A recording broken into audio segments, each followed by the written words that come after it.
प्रभु राम देव भगवान अल्लाह खुदा ईश आदि नाम एक ही शक्ति के हैं।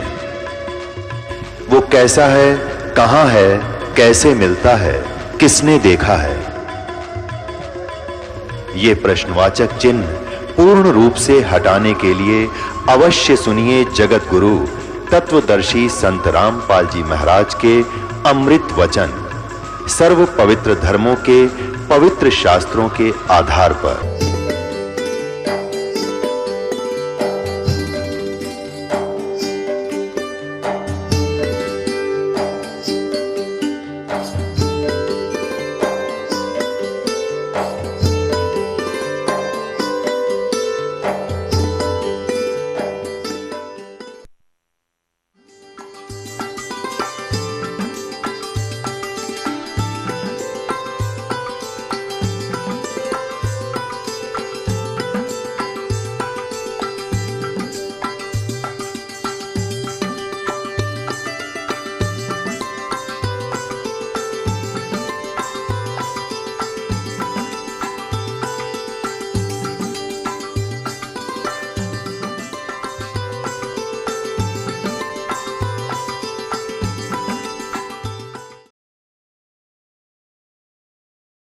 गरीबदास जी कहते हैं परमात्मा ना दूध पीवे ना अन्न खावे और फिर भी स्वस्थ ऐसे न फूल रहा शरीर जैसे स्वस्थ हो जैसे बच्चा प्रतिदिन किलो दूध पीता हो 1 किलोग्राम, इतना स्वस्थ शरीर। अब जब नीरू ने भी देखा कि ये बालक कुछ खा रहा नहीं, पी रहा नहीं, 1 दिन बीता, 2 दिन बीते, 4 दिन बीते, 10 दिन, 20 दिन और 25वें दिन कति चिंतित हो गए वो। और नीमा ने तो यहाँ तक ठान ली कि हे भगवान शिव, या तो आपने देना नहीं था और परमात्मा दे दिया तो ले रहे हो। अब मैं जीऊँ नहीं, इस बच्चे के साथ मरूंगी, अब मैं जी नहीं सकती, इसमें मेरा इतना मोह बन गया, इतनी ममता बन गई है। ये फाइनल फैसला कर लिया था। और अंतर्यामी सामने बालक रूप में लेटे हुए थे कि आज या बुढ़िया पक्की मरेगी। मैं तो मरूं नहीं, क्यों ये कह रही है कि बालक मरेगा तो मैं भी मरूंगी, पर यह चिंता में मर लेगी। मैं तो मरूं नहीं, पर यह अवश्य मर जाएगी। इसलिए परमात्मा ने कहते हैं करे करावे साइया, मन में लहर उठा, दादू सिरदर जीव के वो आप बगल हो जाए। अब परमात्मा ने रिमोट दबाया, भगवान शंकर का शिवपुरी में बैठे अपने लोक में, एकदम कसक हुई कि मुझे किसने पुकारा है। बेशक वो मुसलमान बन गए थे, लेकिन अपनी आराधना और अपनी अर्जी भगवान शंकर को ही लगाया करते थे। वैसे तो पुण्यात्माओं धीरे धीरे ज्ञान की रोशनी होगी। ये पूरा मुसलमान धर्म ही इस शंकर भगवान का पुजारी है, पर ये उसको समझ नहीं पा रहे। और जो इनका जो कुरान शरीफ का ज्ञान दाता है वो है ये काल ज्योत निरंजन। इसी ने गीता का ज्ञान दिया, इसी ने वेदों का ज्ञान दिया और इसी ने बाइबल का ज्ञान दिया। और गरीबदास साहिब जी ने कहा कि वही मोहम्मद वही महादेव, वही मोहम्मद वही महादेव, वही आदम वही ब्रह्मा, दास गरीब दूसरा कोई नहीं, देख अपने घर में। अब गरीबदास जी कहते हैं कि तुम अलग अलग समझकर झगड़ रहे हो। वही जैसे ईसा जी आए थे विष्णु जी के लोक तय, और हजरत मोहम्मद जी आए थे भगवान शंकर के लोक तय, और बाबा आदम आए थे ब्रह्मा जी के लोक से। तो यहाँ गरीबदास जी कहते हैं परमात्मा से प्राप्त ज्ञान के आधार से कि वही मोहम्मद वही महादेव, वही आदम वही ब्रह्मा, और दास गरीब दूसरा कोई नहीं, देख अपने घर में। कि आप जी यदि साधना करके देख लोगे, प्रत्येक मानव का शरीर चाहे किसी भी धर्म मजहब से संबंधित है एक जैसा है।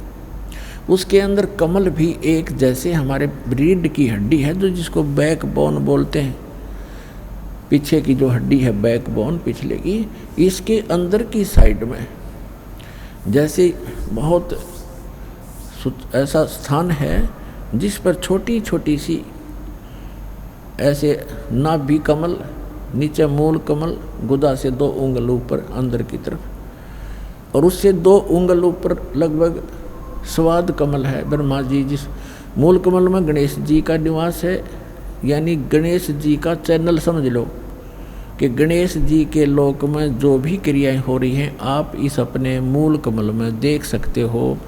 जब आपका कनेक्शन जुड़ जाएगा, सारी डैश डैश लग जाएंगी, ये दास लगा देगा सारी, और फिर आपके वो चैनल चालू हो जाएंगे। ये तो एक टीवी है शरीर, इसके अंदर चैनल हैं, और जौन सा भी चैनल आप ऑन करोगे, चलाना चाहोगे तो वही चलेगा। तो इस प्रकार इसके अंदर सब चैनल हैं। फिर नाभि चैनल है, नाभि कमल, मूल कमल है वो गणेश जी के लोक में जो कुछ भी हो रहा है मूल कमल पर देखा जा सकता है उस। और फिर ब्रह्मा कमल है, स्वाद चक्र है जिसमें ब्रह्मा जी का आधिपत्य है। ये ब्रह्मा जी के लोक में जो क्रियाएं हो रही हैं इस चैनल्स के माध्यम से दिखाई देती है, मूल इसे स्वाद चक्र बोलने से। फिर नाभि चक्र है, नाभि कमल चक्र, कमल दल, नाभि कमल, उसके अंदर विष्णु जी के लोक में जो हो रही है क्रियाएं उसका जब ऑन हो जाएगा, इस मंत्रों से हो जाएगा। जो मंत्र हम आपको देते हैं प्रथम मंत्र, इसमें बीच के जो 5 नाम हैं इनसे आपके 5 कमल ऑन हो जाएंगे। लेकिन इन कमलों को देखने की आवश्यकता नहीं है आपको, आप यही मार खा जाते हो कि वो हमारे कमल दिख जाए तो बहुत अच्छा है, कमलों को देखें, उनको देखें। अब देखो पुण्यात्मा, इन कमलों में को देख देख कर हमने अपना जीवन नाश कर लिया संख्यों बार। ये ऋषि लोग कौन थे? ये साधना और अभ्यस्त, ये जो समाधिस्थ हो जाते थे 1000 वर्ष तक, ये कैसे हो जाए? और फिर क्या मिला उनको?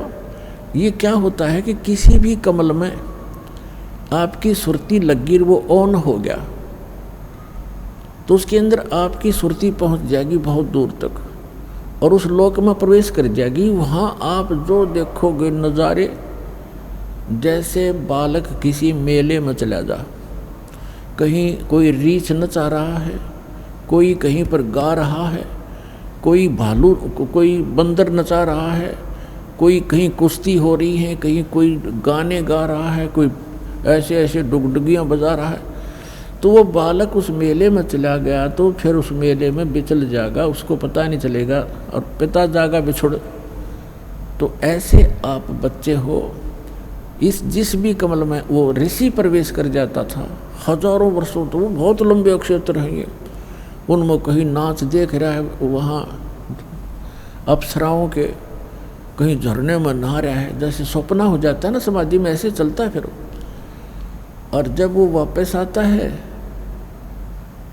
तो फिर वो इतना उसका शरीर जीर्ण शीर्ण हो लेता है, उसमें 1-2 सिद्धि आ जाती है, उसके वचन से कोई ऐसी घटना घट जाती है, जनता पीछे लग जाती है, वो प्रभु पाक जाता है, फिर गधा बन जाता है। तो काल ने हमारी यहाँ ऐसे अक्ल मार रखी है। तो ये सब कुछ आपका हो जाएगा, लेकिन इसमें घुसने की आवश्यकता नहीं। जैसे हमने अपनी मंजिल पर पहुंचना है और रास्ते में कहीं कोई कुछ भी हो रहा है, कोई सर्कस है, कोई कुछ और है, कुछ, और चलते चलते आप उसकी टिकट लेकर उसमें बढ़ गए सर्कस में, और जाना था अपने विदेश, इतना वो हवाई जहाज निकल जाएगा, वो रह गया वहीं का वहीं। तो आप जी ने जो उद्देश्य है वो टारगेट नहीं भूलना, लेकिन इन कमलों से जो हमने लाभ लेना है वो हम साथ लेते चलेंगे। तो जो दास आपको बताना चाह रहा है, ये कमल है हमारे अंदर। तो कहने का भाव ये इसी प्रकार हृदय कमल है, जिसमें भगवान शंकर के लोक की सारी प्रक्रिया इस चैनल पर दिखाई देंगी। यहाँ कंठ कमल है, इसके पीछे ये रीढ़ की हड्डी के अंदर की साइड में जहाँ से ये बैंड होती है। यहाँ पर इस दुर्गा का कमल है, अष्ट कमल दल यहाँ पर है, ये 16 कमल का है, 16 पंखड़ियों का कमल है। इसको जो है ना, ये 5वां कमल है, इसको कंठ कमल कहते हैं, अष्ट कमल नहीं। जैसे एक मूल कमल, फिर स्वाद कमल चक्कर कहो चाहे कमल कहो, फिर नाभि कमल, विष्णु और लक्ष्मी जी का वहाँ पर नज़ारा दिखाई देता है। फिर हृदय कमल, इन दोनों सतनों के बीच में उधर से ऊपर, यहाँ इसकी रीढ़ की हड्डी पर अंदर की तरफ एक हृदय कमल है, जिसको हृदय कमल कहते हैं, जिसकी 12 पंखड़ी हैं। ये कंठ कमल है, इसमें 16 पंखड़ी हैं और दुर्गा जी का निवास है। तो यहाँ कहना चाहते हैं गरीबदास जी कि वही मोहम्मद, वही महादेव, वही आदम, वही ब्रह्मा, और दास गरीब दूसरा कोई नहीं। देख अपने घर में, यदि आप अपने चैनलों को ऑन कर लोगे और देख के देखो, आप विश्व शिवलोक के अंदर प्रवेश करोगे, आपको वहाँ बैठे दिखाई देंगे ये मोहम्मद और सारे ये पीर पैगंबर। वहाँ एक अलग से पितरलोक है, प्रत्येक इस भगवानों की नगरी है, अलग अलग इनके स्थान हैं, इनके लोक हैं, और प्रत्येक में अलग अलग स्वर्ग हैं। स्वर्ग माने रेस्टोरेंट, और अलग अलग उनके पितर स्थान हैं, गण अलग रहते हैं। ये भूत प्रेत अलग रहते हैं, भूत प्रेत पितरों आदि का वो इकट्ठा ही अक्षेत्र है। तो ये सारे वहाँ बैठे दिखेंगे तुमने, तब पता चलेगा आप अलग नहीं हो, एक हो। तो यह कहते हैं वही मोहम्मद, वही महादेव, वही आदम, वही ब्रह्मा, दास गरीब दूसरा कोई नहीं। देखा अपने घर में। तो नीमा प्रार्थना कर रही है कि भगवान, या तो पुत्र देना नहीं था, और दे दिया तो मालिक लेना नहीं था। आप इसको लेने जा रहे हो, आपकी दासी साथ मरेगी इस बालक का। जय ये मर गया। तो परमात्मा ने सोचा कि मैं तो मरूं नहीं, पर ये जरूर मरेगी। इतनी टेंशन ले ली इसने। तब परमात्मा ने भगवान शिव को प्रेरित किया ना। तो वो तो 25 दिन की रोए थी। तो कहते हैं कराए करावे साइया मन में लहर उठा, दादू सिरधर जीव के वो आप बगल हो जा। वहाँ वो शिव की पुजारन थी, शिव जी भेज दिया, और शिव जी एक साधु रूप बना कर आए फकीर का, और पूछा माई क्यों रो रही हो, क्या बात है, आपने तो बहुत बुरा हाल कर रखा है, क्या बात बेटा बताओ। तो उसने बताया कि महाराज जी मैं महा दुखी हूँ, मेरे दुख ने ना सुने, आपके सतर का नहीं है, आप भी दुखी हो जाओगे मुझे दुखिया के दुख न सुन के। भगवान शिव ने कहा कि माई बेटा, कहते हैं अपना दुख किसी दूसरे को सुना दे तो कुछ हल्का हो जाता है। ठीक है मैं नहीं कर सकूँगा, कुछ विधि बताऊँगा, हो सके दाव लग जाए तो कर लेना। तो माई ने सोचा ले बता दे महात्मा को, महात्मा में तो शक्ति भी होती है। लेकिन इससे पहले वह सब महात्माओं के पास जा चुकी थी, कोई राहत उनको मिला नहीं था। झाड़ फूक भी करवा लिए थे, सारी टोक टाक भी झाड़ ली थी, पर उस मालिक का टोक लग गया करे। कोई जंतर मंत्र हो सकता था, पर हम ऐसे बच्चे हैं ज्ञान में। तब उस नीमा ने सारी कहानी बताई कि मैं निसंतान थी महाराज। एक दिन मैंने हृदय से अपने भगवान शिव को याद किया था, और कमल के फूल पर एक सरोवर के अंदर मुझे ये अनमोल रत्न उन्होंने मुझे दिया था। और अब ये 25 दिन का हो गया, इस ना भोजन खाता है ना दूध पीता है। अब ये मृत्यु को प्राप्त होने वाला है। और परमात्मा ऐसे स्वस्थ जैसे कमल कला फूलंत, कमल की तरह फूल रहे हैं, फल फूल रहे, बड़े शरीर स्वस्थ हो रहा है, मैच्योर से हो रहे हैं, जैसे नवजात शिशु से थोड़ा बड़ा शरीर हो गया लेटे लेटे का। तो कहते हैं परमात्मा स्वस्थ है, फिर भी वो सोच रही है कि ये मरेगा, क्यों खाता ही नहीं तो मरेगा बच्चा। और कहा महाराज जी साथ मैं मरूंगी, मैं जी नहीं सकती, यूँ कह के फूट फूट कर रोने लगी। तब शिवजी की तरफ शिवजी ने कहा कि माई तेरा पुत्र दिखा कहाँ है। वह लाई उठा के और सोचा महाराज के चरणों में डाल दूं, महात्मा आशीर्वाद दे देंगे, मेरा बालक जीवित हो जाएगा, स्वस्थ रहेगा, ये खा पी लेगा कुछ। तो जो ही भगवान शिव के रूप साधु रूप में खड़े भगवान शिव के चरणों में बच्चे को डालना चाहा, वो बच्चा वहाँ से आकाश में उड़ा और भगवान शिव के सिर के पैरेलल हवा में खड़े हो गए अपने आप। और शिव जी देख रहे हैं। अब माई ने सोचा, नीमा ने सोचा इस महात्मा में बड़ी करामात है, मेरे पुत्र को हवा में उठा दिया। फिर भी नंबर शिव जी के बनन लग रहे हैं। अब भगवान शिव ने ऐसे हाथ किया, परमात्मा उसकी गोदी में आ गए भगवान शिव के साधु रूप में।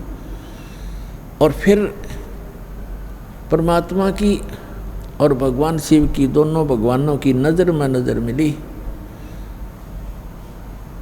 तब शंकर भगवान ने प्रणाम किया कि तो कोई अदब शक्ति है। कहते हैं 7, गरीबदास जी ने लिखा है कि 7 बार उनकी आपस में वार्ता हुई, माई नहीं समझ सकी। अब भगवान ने कहा, नवजात शिशु के रूप धारी बालक, उस बाल भगवान कबीर साहब ने कहा कि शिव जी इस माई से कह दो एक कुंवारी गाय मंगवा ले और उस पर आप अपना आशीर्वाद दे देना, वह दूध दिया करेगी। कहते करे करावे साइया मन में लहर उठा, दादू सिर धर जीव के आप बगल हो जा। अपनी महिमा नहीं चाहते परमात्मा, माई कन्यो हो जाएगी। अक्साद दुआया था, आशीर्वाद दे दिया और गाय दूध देने लगी। और परमात्मा ये चाहते हैं कि इन मेरी आत्माओं के हृदय में भगवान की आस्था बनी रहे,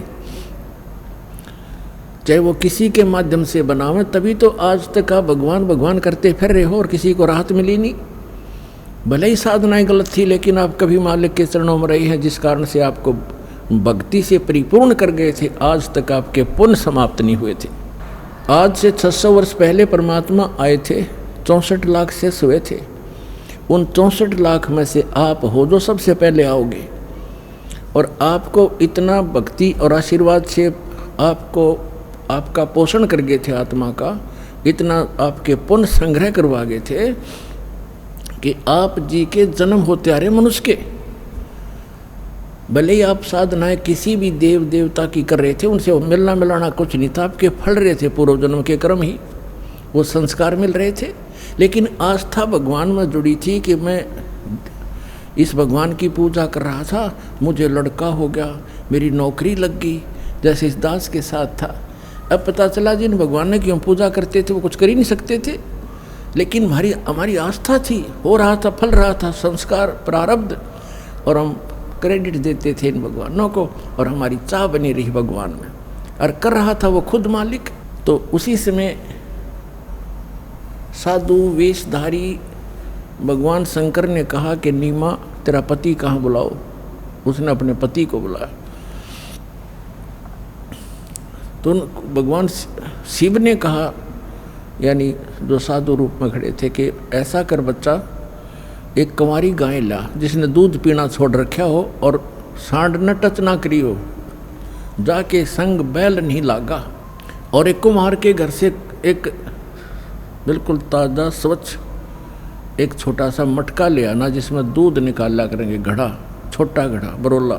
जैसे आजकल देगची होती है ना, डेगची इतने साइज का, वो गया तुरंत कुंवारी गाय ले आया और एक कुमार के घर से डेगची टाइप मटका ले आया मिट्टी का।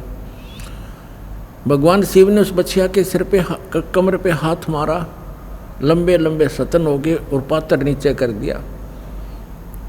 वो एकदम भर गया। वो पात्र धीरे धीरे अपने आप सतनों से दूध निकलना शुरू हो गया और वो पात्र भर गया, अपने आप बंद हो गया फिर। और परमात्मा ने वो दूध पिया। तब उस बुढ़िया के, उस माई को विश्वास हुआ, तब उस माई को विश्वास हुआ कि अभी वो मरे नहीं, और महात्मा के चरण छुए, सौ नमस्कार करे, आप तो सचमुच भगवान आ गए। इस प्रकार परमात्मा ने दूध पिया। अपनी आत्माओं देखो, सबसे पहले हमने भगवान पहचानना है। अब हम सबसे पहले परमात्मा की पहचान करेंगे, तब हमारे हृदय में आस्था बनेगी। हु इज गॉड, परमात्मा कौन है। जिन सदग्रंथों को हम सत्य मानते हैं, यानी वेदों को, विश्व का प्रत्येक व्यक्ति ये मानता है कि सत्य है, और विशेषकर हिंदुओं के तो हृदय में समाये हुए हैं चारों वेद। और पुण्यात्मा वेद क्या है? ये कोई किसी डूम बाट के गीत नहीं, गॉड गिवन स्पिरिचुअल नॉलेज है और भगवान की महिमा है इनके अंदर। अब वेदों के अंदर जो ज्ञान है, भगवान की महिमा है, वो क्या करता है, कैसी लीला करता है, और वो किसी ने कर रखी हो पृथ्वी पर, तो who is God? He is God. वो है परमात्मा जिसने वेदों में लिखी हुई लीला कर रखी हो, वो प्रमाणित करते हैं। पहले गरीबदास जी की वाणी से सुनाते हैं, उसके बाद आपको वेदों और परमात्मा की महिमा से प्रमाणित करते हैं। भक्ति मुक्ति ले उतरे वो मेटन तीनों तापे, तीनों तापों का नाश करने की एक ऐसी जड़ी लेकर अवतरित हुए, ऐसा मंत्र लेकर अवतरित हुए कि तीनों तापों का भी नाश उससे हो जाएगा। जैसा कि आपको कथा सुनाई थी, महाभारत के अंदर पांडवों ने बंधुघात किया था, उसके लिए अश्वमेध यज्ञ किया था। भगवान कृष्ण ने बताया था कि तुमने जो बंधुघात किए हैं उस 3 ताप के अंतर्गत ये प्रेत आत्माएं तुम्हें सता रही हैं, उन मृतकों की आत्मा सता रही हैं 3 ताप के अंतर्गत। उसके लिए अश्वमेध यज्ञ किया गया था, लेकिन किसी भी ऋषि महर्षि श्री कृष्ण जी के भोजन खाने से वो शंख नहीं बजा था, यानी वो यज्ञ संपूर्ण नहीं हुआ। यज्ञ संपूर्ण होगा तो वो 3 ताप कटने थे। तो क्या बताते हैं, 33 करोड़ यज्ञ में आए वो 88 सारे, 33 करोड़ देवता, 88,000 ऋषि, 12 करोड़ ब्राह्मण, 56 करोड़ यादव, सब उस यज्ञ में भोजन का खा चुके थे, शंख नहीं बजा था।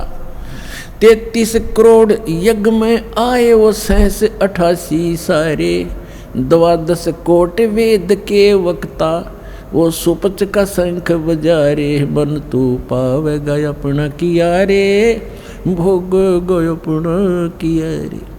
कहते हैं 33 करोड़ यज्ञ में आए 88 सारे और 12 कोट वेद के वक्ता, 12 करोड़ ब्राह्मण, वहाँ उस सुदर्शन का शंख बजा रे, सुदर्शन से शंख बजा रहे, वो परमात्मा स्वयं आ रहे थे।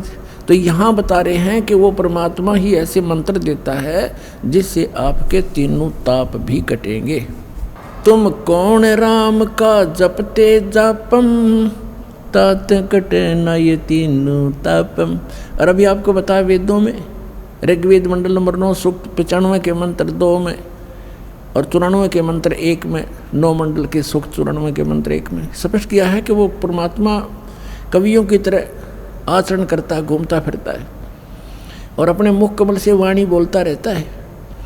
और वो परमात्मा एक गुप्त मंत्र का आविष्कार करता है, प्रकट करता है गुप्त मंत्रों को, वो है वो तीनों ताप के काटने वाले। और यही गरीबदास जी कह रहे हैं, वही प्रमाण दे रहे हैं। भक्ति मुक्ति ले उतरे, उतरे माने अवतरित हुए, सहश्री राय, उतरना, नौका नुआना। भक्ति मुक्ति ले उतरे वो मेटन तीनों ताप, मोमिन के डेरा लिया वो कह कबीरा बाप। उस मुसलमान दुल्हे के घर निवास कर रखा है और एक लीला करते हुए उस नीरू को पिता कहते हैं। दूध न पीवन अन्न बखे, नहीं पलने झूलन थे, अदर अमान ध्यान में वो कमल कला फूलन थे। फिर कहते हैं काजी आए कुरान ले, धर लड़के का नाम, अक्सर अक्सर में फुरा धन कबीर बलि जाऊं मैं। सकल कुरान कबीर हैं, अरफ लिखे जो लेखे, काशी के काजी कहें या गई दीन की टेक। फिर वो काजी मुल्ला आगे भी नाम धरेंगे लड़के का। अब वो कुरान शरीफ को खोलते हैं, जैसे अपने यहाँ ब्राह्मण भी ऐसे नामांकन करते हैं, गुरुजन अपना कोई वेद या गीता या पुराण को ऐसे खोलेंगे, प्रथम अक्षर जो आएगा उस पर नाम रख देंगे। ऐसे उन्होंने कुरान शरीफ को खोला, उसमें लड़के का नाम खोजने लगे, उस पर सबसे पहले सूरत फुरकानी वाला कबीरा मिल गया, कबीर। तो उन्होंने सोचा कबीर का अर्थ बड़ा करते हैं ये लोग, कि दुल्हे का लड़के को का बड़ा नाम रखना ठीक नहीं, अच्छा नहीं लगता। तो उन्होंने फिर गुस्ताखी करी, दोबारा कुरान शरीफ बंद की, फिर खोला मंत्र बोलकर। तो दूसरी बार पूरे के पूरे उस पृष्ठ पे, दोनों पृष्ठों पे कबीर कबीर कबीर लिखा और कोई लेख नहीं रहा। फिर और पलट कर देखा, सारी कुरान को, वो जो पुस्तक वो ले रहे थे वह सारी के अक्सर कबीर कबीर हो गया पूरी में। अगले रख लो के रखोगे। और परमात्मा बोले, एक आजियो मेरा नाम कबीर ही रहेगा। अब वो कुरान में कुछ और अक्षर रहे नहीं, वही पटक कर चले गए और कबीर नाम मालिक का प्रसिद्ध हुआ। शिव उतरे शिवपुरी से ये अवगत बदन विनोद, मैं के कमल खुशी भये जब लिया ईस को गोद। परमात्मा को गोदी में ले लिया। शिव उतरे शिवपुरी से, अपने लोक से आए, शिव मंडल से, शिव के धाम से। और मैं के कमल खुशी भये लिया ईस को गोद, कबीर साहब बच्चे को गोद में ले लिया। नजर नजर से मिल गई किया ईस प्रणाम में, धन मोमन धन पूर्ण धन काशी बलि जाऊं मैं। अब शंकर भगवान जी खड़े थे साधु रूप में और आशीष दे रहे थे कि हे माई, धन है काशी नगरी जिसमें से महापुरुष का आना हुआ है, धन होगी ये नगरी, इसके ऐसे सारे ग्रह हैं, ऐसे ग्रहों में है, ऐसे इसकी मस्तक की रेखाएं बताती हैं, धन है ये काशी नगरी जहाँ से पुरुष का आगमन हुआ। कहते 7 बार चर्चा करी वो बोले बालक बहने। बालक 25 दिन का बालक बोलता है और 7 बार बोले श्री भगवान शंकर जी से। 7 बार चर्चा करी वो बोले बालक बहने, शिव को कर मस्तक धरा ला मोमिन एक धेनु।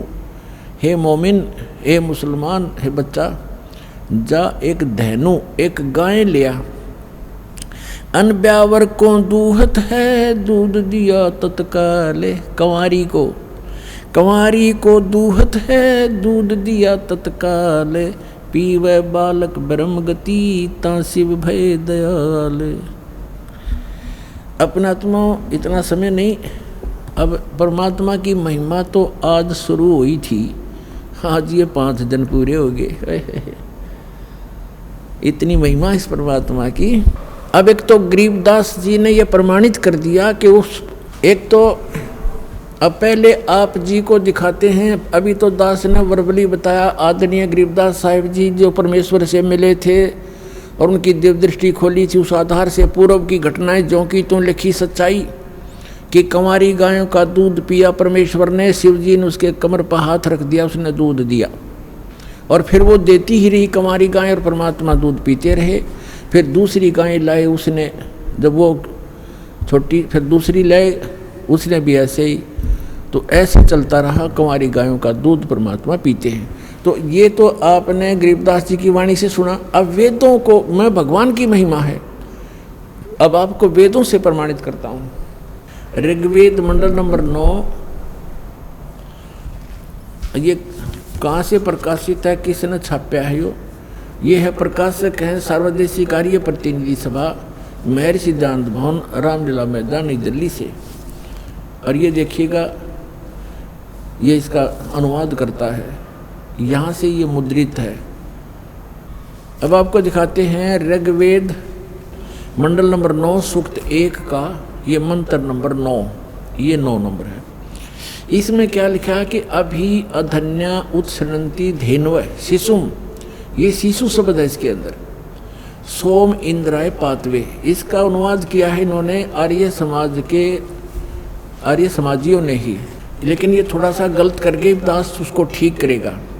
उस सोम माने परमात्मा, उस सोम स्वभाव वाले पुरुष नहीं परमात्मा। देखो सोम माने ये स्वयं ही, यहाँ पर ये खुद ही लिख रहे हैं प्रथम मंत्र में, मंडल नंबर 9, 9वां मंडल सूक्त नंबर 1 का मंत्र नंबर 1 में। ये सोम माने सोम स्वभाव वाला परमात्मन, हे सोम स्वभाव परमात्मन, ओ सोम माने परमात्मन। तो इसमें ये सोम शब्द है यहाँ पर। अब ऋग्वेद मंडल नंबर 9 सूक्त 1 मंत्र 9 को पढ़ रहे हैं हम, 9 को। इसमें लिखा कि इस उस इमम माने उस, सोम माने परमात्मा को, शिशुम जो बालक रूप में प्रकट होता है, शिशु रूप में, ये कुमार अवस्था में ही। अभी अधन्या, अधन्या माने अहिंसनीय, अहिंसनीय लिख दी। अपने आत्मा देनो माने गौवें, अभी माने पूर्ण रूप से, सब प्रकार से, पूर्ण रूप से।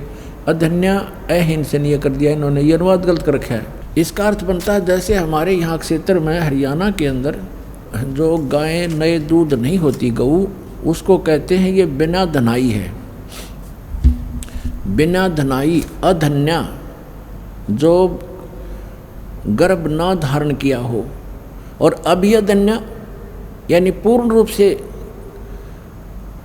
जो बिना धनाई, कंवारी। अभिअधन्या का माने है कंवारी, जिसको बैल ने कभी टच ना किया हो। यहाँ स्पष्ट इसका अर्थ है बनता है। अब देखें ऋग्वेद मंडल नंबर 9 सूक्त नंबर 1 का यो मंत्र नंबर 9 पढ़ रहे हम। उस, इसका अर्थ ये बनता है उस अमर पुरुष को, उस अमर पुरुष अर्थ जो शिशु रूप में प्रकट होता है, उस अमर पुरुष की परिवर्ष की लीला, ये कहते हैं। इनका अर्थ पढ़े पहला, उस सोम स्वभाव वाले पुरुष को यानी परमात्मा को जो शिशु रूप में प्रकट होता है। अभी ये तो गलत कर रहे हैं, कुमार अवस्था में श्रद्धालु पुरुष को जो शिशु रूप में प्रकट होता है, अभी सभी प्रकार से। अधन्य माने कंवारी, धेनव माने गौवें, तृप्त करती हैं, तृप्त करती है माने उसका पालन पोषण करती है, परवरिश की लीला होती है। तो इसका अर्थ है उन कंवारी गायों के द्वारा उस शिशु रूपधारी परमात्मा, बालक रूपधारी अमर पुरुष की परवरिश की लीला होती है। कंवारी गायों द्वारा अभी अधन्या धेनव शृणंती तृप्त करती हैं, शिशु माने कुमार, शिशु रूप में प्रकट परमात्मा को। अपनात्माओं, ये तो हमारे वेद बताते हैं कि वो अमर पुरुष जब शिशु रूप धारण करके यहाँ आते हैं, प्रकट करते हैं अपने दूसरी प्रकार की स्थिति में, उस समय वो बालक रूपधारी परमात्मा के परवरिश की लीला कंवारी गायों द्वारा होती है। अब ये कबीर सागर है, 600 वर्ष पहले धर्मदास साहिब ने लिखा था। परमेश्वर की लीलाओं को सुन सुन कर और देख देख कर आंखों देखा, तो इसमें और प्रमाणित करते हैं आपको। देखिए कबीर सागर, खेमराज श्री कृष्णदास प्रकाशन, मुंबई से प्रकाशित है। ये है कबीर सागर, और इसके कौन हैं? कबीर पंथी भारत पथिक स्वामी योगलानंद बिहारी द्वारा पुरस्कृत। कहाँ से छपा है? प्रकाशक में मुद्रक है खेमराज श्री कृष्णदास, अध्यक्ष श्री वेंकटेश्वर प्रेस, खेमराज श्री कृष्णदास मार्ग, मुंबई से। ये अब यहाँ थोड़ा सा सुनाएंगे, अब समय का अभाव है। अब इसमें लिखा है ज्ञान सागर के अंदर कि सुन जुल्हा मन भयो आनंदा, जिमी चकोर पायो निशी चंदा। रात्रि में जैसे चकोर ने चांद दिख जा, इतना खुश होया बच्चे को पाके। और सुत ले चले हर्ष मन कीन्या, तासों पुन असबोल ही दीन्या। सुत काशी को ले चले लोग देखण ते आव, अन पानी बक्से नहीं जुल्हा शोक जनावे। वो कुछ खाओ पीवत था नहीं, जुल्हा दुखी हो गया दुल्हा। तब जुल्हा मन कीन तिवाना, रामानंद सो कही उत्पाना। इन्होंने कुछ गलतियां कर दी अनुवाद लेखन में, बाद में फेरा हेरफेरी कर दी। इसलिए कबीर साहब ने दया बख्शी अपनी प्यारी आत्मा गरीबदास साहिब गांव छुरानी जिला दद्दर वाले के द्वारा अपनी महिमा की वाणी पुनः प्रकट करवा रखी। और कबीर सागर में कहा है कि बर्म पंथ में गरीबदास का पंथ होगा, उसमें मेरी महिमा की वाणी फिर प्रकट होएगी। इसलिए इसमें कोई गड़बड़ है तो उसे शुद्ध हो जाती है, सिद्ध हो जाती है। इसमें इन्होंने रामानंद जी से जोड़ दिया कि वो नीरू जो है रामानंद ऋषि के पास गया और उससे अपने बच्चे के दुख के बारे में बताया। यो दूध नहीं पीता। रामानंद जी ने फिर कहा कि कुंवारी गाय लाओ, तुम्हारा पुत्र कोई ज्ञानी है, विद्वान पुरुष है, ये आम व्यक्ति नहीं है। वो कुंवारी गाय लाए और फिर उसने उसके दूध से वो तृप्त हुआ। फिर वो, तो ये कहने का भाव ये है जैसा भी है हमने ये देखना है कि ये लीला कबीर साहब ने की, चाहे वो रामानंद ने कही या वास्तविकता जो गरीबदास जी ने बताई वो सत्य है। और इसमें भी ये प्रमाण है कि बचपन में उनकी परवरिश की लीला कुंवारी गायों से हुई, और आज तक किसी भी महापुरुष की हम हिस्ट्री खूब पढ़ चुके हैं। ये वेदों में वर्णित विधि अनुसार, महिमा अनुसार किसी की भी लीला खरी नहीं है, एक कबीर साहब ने छोड़ के। तो इसे सिद्ध हो जाएगा कबीर इज गॉड। अब देखो, तब जोल्हा मन भया कीन तिवाना, रामानंद सो कही उत्पाना, मैं सुत पायो बड़ो गुणवंता, कारण कौन बखे नहीं संता। हे संत, ये किस कारण से भोजन नहीं खा रहा। रामानंद धान तब धारा, जोल्हा सो तब वचन उचारा, पूर्व जन्म ते ब्राह्मण जाति। तो पहले ब्राह्मण था, तेरी कोई सेवा में कमी होगी, हरि सेवा भूल की नहीं भली भांति, और कुछ तो सेवा हर की चूका, तो कुछ हर की परमात्मा की सेवा में भक्ति में चूक होगी। ताते भयो जुल्हा का रूपा, प्रीति प्रभु गह तोर लीनी, ताते उद्धान में सुत तो दीनी। परमात्मा तेरे से प्रसन्न हो गया तो इसलिए तुझे वहाँ जंगल में पुत्र दिया। अब नीरू कहता है, हे प्रभु जस की ना तस पायो, मैंने दिशा क्रियाओं तो भर लिया, पर आरत हो तो दर्शन आयो, मैं दुखी हो करके संकट में तेरे पास आया हूँ। सो कहिए उपाय गुसाई, बालक अक्षुदावत कुछ खाई, रामानंद अस युक्ति विचारा, सुत तुम सुत कोई ज्ञानी अवतारा। तेरा पुत्र कोई विद्वान पुरुष है, कोई अच्छी आत्मा है। बचिया जाही बैल नहीं लागा, वो बचिया ला जिसने बैल ने टच भी नहीं किया हो, सो ले ठाड़ करते ही आगा, उसके पास लाकर खड़ी कर दे। वह कुंवारी बचिया लिया, दूध चले ते थनते दूध इधरो छिपाई, अक्स उदावंत जब होवे ताक कह देव खवाई। दुल्हा एक बछिया ले आया, कुंवारी बछिया, जाके संग बैल नहीं लागा, और चलो दूत कोई मरम न पावा, चलो दूत दुल्हा हरसाना, राख छिपाए कहो नहीं जाना। अब यहाँ दूत शब्द है ना, इसमें ये भी इन्होंने, अब दूत कौन था जो ये यहाँ लिखा गया, भगवान शंकर आए थे और वो फिर चले गए, अचानक अंतर ध्यान हो गए, तो उन्होंने ये सोचा था नीमा ने, ये कोई भगवान का भेजा हुआ दूत था और इसने मेरा संकट निवारण कर दिया। अब यहाँ देखो, दूध तब पीवत नाम कबीरा, दूध तब पीवत नाम कबीरा, खेलत संत संग मत धीरा।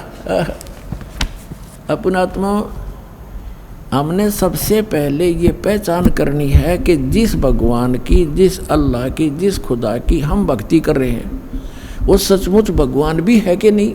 बिल्कुल सही है। अब हम कोई सौदा करने जाते हैं, लाल लेते हैं या कोई भी वस्तु लेते हैं, तो हम ये तो देख ले ये वस्तु वो है कि नहीं।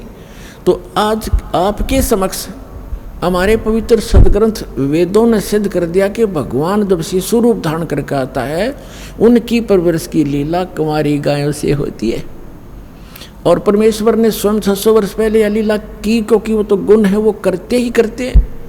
और ये भी वेदों में प्रमाणित है कि ऊपर के लोक में रहता है, सह शरीर है, मनुष्य दृश्य है, देखने में राजा के समान है, सिंहासन पर विराजमान है, वहाँ से सह शरीर चल के आता, अच्छी आत्माओं को मिलता है, उनको उपदेश देता है, ज्ञान देता है, कवियों की तरह आचरण करता है, और वो ऐसे गुप्त मंत्र का आविष्कार करता है। और यही आदरणीय गरीबदास साहिब जी ने बता दिया, और यही हमारे 600 वर्ष पहले मालिक ने लीला की, उनकी जीवनी में विद्यमान है। तो गरीबदास साहिब जी ने कहा है, हम सुल्तानी नानक तारे दादू को उपदेश दिया, जात जुलाहा भेद न पाया, वो काशी मोह कबीर हुआ, अनंत कोट ब्रह्मंडे का एक रति नहीं भारे, सतगुरु पुरुष कबीर हैं ये कुल के सर्जनहारे। आगे रामानंद और परमेश्वर की गोष्ठी कभी फिर सुनाएंगे। ऐसा कमाल कर रखा गरीबदास जी ने, यथार्थ चित्रार्थ कर रखी है परमात्मा की आंखों देखी महिमा। तो पुण्यात्मा, सौभाग्य आपका, आप वो बच्चे हो भगवान के जो 64 लाख में से हो, और आपको खोज रहा कहीं ना कहीं से ला करके, किसी भी माध्यम से, कोई पुस्तक के माध्यम से, कोई टीवी के माध्यम से, आप वो लाल हो उस परमात्मा के, जिसके लिए ये खुद कहते हैं, गोता मारूं स्वर्ग में और जा बैठूं पाताल। गरीबदास कबीर साहब की महिमा गा रहे हैं, गरीबदास ढूंढता फिरूं अपने हीरे मोती लाल। आप देख रहे हो यहाँ आसपास के क्षेत्र के लोगों को ये विश्वास नहीं हो रहा कि बरवाला में कोई आया है, और आप 1000 2000 1500 500-800 किलोमीटर से आकर मान के बच्चे यहाँ खींचे आ रहे हो, तो आप उस परमेश्वर की विशेष आत्मा हैं। वैसे तो परमात्मा ने कहा कि अब पूरे विश्व को ज्ञान दूंगा, ये सभी मेरे बच्चे हैं। ये थोड़ा लेट आएंगे, पछताएंगे, घना रोया करेंगे इस समय को। और गरीबदास साहब कहते हैं कि ये संसार समझदा नाही, कहंदा श्याम दोपहरे नू, गलत साधनाएं कर रहे हैं, उन्हीं को सत्य मान रहे हैं। इसे गंदे लोक में इतने दुख पा रहे हैं, फिर भी कहते हैं हम ठीक ठाक हैं, यहाँ खाक ठीक ठाक है। आज से कुछ भी है, मुख्यमंत्री है, कल एक्सीडेंट में मर जाता है, खाक ठीक ठाक है, कल गधा बनेगा। तो कहते हैं ये संसार समझदा नाही, कहंदा श्याम दोपहरे नू, जल रहे हैं धूप में और कह रहे हैं हम ठीक ठाक हैं, श्याम बता रहे हैं इसको। और गरीबदास ये वक्त जात है, रोवोगे इस पैरे नू, ये समझ जाता है हाथ से, फिर रोया करोगे। या अब इस मनुष्य जीवन में ये सत भक्ति नहीं मिली, और दास परमात्मा ने अपना कुत्ता भेज रखा, आपको जगा रहा है, और अब भी नहीं पहचानोगे तो कहते रोया करोगे इस समय को, फिर हाथ नहीं आओगा। समझा है तो सिर धर पाओ, और बहर नहीं रे, ऐसा था। बोलो सतगुरुदेव।